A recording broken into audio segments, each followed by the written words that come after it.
अस्सलाम वालेकुम व्यूअर्स, उम्मीद करता हूं सब खैरियत से होंगे। व्यूअर्स, अगर कभी आपको नंबर के साथ टेक्स्ट लिखना हो, फॉर एग्जांपल इसके साथ मैंने 2 kg लिखना है, मैंने 2 किया kg, इसी तरह 3 4 5 6। अभी अगर मैं इसका सम करूंगा तो इस पर कोई भी फार्मूला अप्लाई नहीं होता।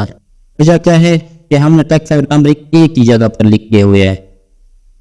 अभी हम वो कैसे लिखने हैं कि हमारे कैलकुलेट भी हो जाए। इसके लिए सबसे पहले मैंने ये डिलीट किया, Ctrl+1, कस्टमाइज में आ जाओ, ये टेक्स्ट को बैक स्पेस कर लो, हैश डबल कोटेशन मार्क लेंगे और केजी लिख लो, ग्राम लिख लो, कुछ भी आप लिख सकते हो, इंटर करो।